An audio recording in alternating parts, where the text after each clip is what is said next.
মুনসিফ হিসাবে যোগ দিলেও চাকুরি জীবনে মাঠ পর্যায়ে দায়িত্ব পালন করেছেন কম। বেশিরভাগ সময় কাটিয়েছেন আইন মন্ত্রণালয়ে। সেখান থেকেও বিদায় নিয়েছেন অস্বাভাবিকভাবে উচ্চ আদালতের রায়ে। তিনি সদ্য গ্রেফতার হওয়া সাবেক প্রধান নির্বাচন কমিশনার কাজী হাবিবুল আওয়াল।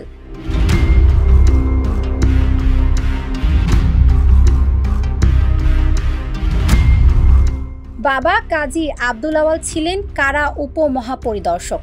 তিনি ঢাকার কেন্দ্রীয় কারাগারের দায়িত্বে থাকার সময় 1975 সালের 3 নভেম্বর কারাগারের ভেতরে ঘাতকদের হাতে নিহত হন 4 জাতীয় নেতা।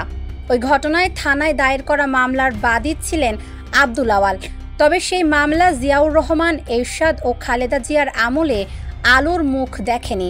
1996 সালে আওয়ামী লীগ ক্ষমতায় এলে মামলাটি চালু হয়।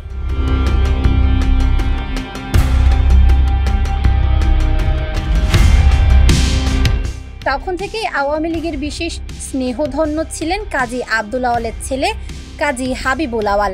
1997 সালে পদোন্নতি পান জেলা ও দায়রা জজ পদে।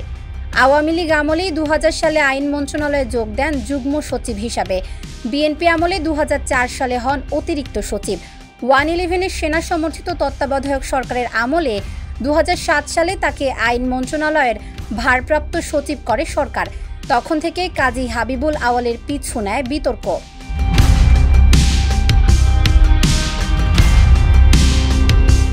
আইন মন্ত্রণালয়ের ভারপ্রাপ্ত সচিব পদে কাজী হাবিবুল আওয়ালের নিয়োগের বৈধতা চ্যালেঞ্জ করে হাইকোর্টে রিট করেন একজন অবসরপ্রাপ্ত জেলা জজ। হাইকোর্ট 2008 সালের এক রায়ে সচিব পদে কাজী হাবিবুল আওয়ালের নিয়োগকে অবৈধ বলে আদেশ দেয়। এই আদেশের বিরুদ্ধে আপিল করেও হেরে যান কাজী হাবিবুল আওয়াল। আপিল বিভাগ 2009 সালের এক রায়ে হাইকোর্ট বিভাগের আদেশ বহাল রাখে।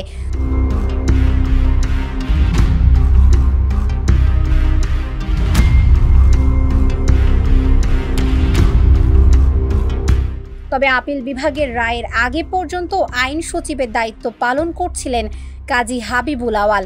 এ সময় দুজন বিচারককে বিধি বহির্ভূতভাবে অবসরে পাঠানোর ঘটনায় তাকে ডেকে পাঠায় সংসদীয় কমিটি। সেখানে ক্ষমা চেয়ে পার পেয়ে যান তিনি। এছাড়া বিচারকদের স্বতন্ত্র বেতন ভাতা দেওয়ার ব্যাপারেও বাধা দেন তিনি। ফলে নিম্ন আদালতের বিচারক সহ জুডিশিয়াল সার্ভিসের কর্মকর্তারা তার অপসারণ চেয়ে আন্দোলন শুরু করেন। তবে নিজে থেকে কখনো পদ ছাড়েননি কাজী হাবিবুল আওয়াল। অবশেষে আপিল বিভাগের রায়ে তাকে আইন সচিবের পদ থেকে সরানো হয়।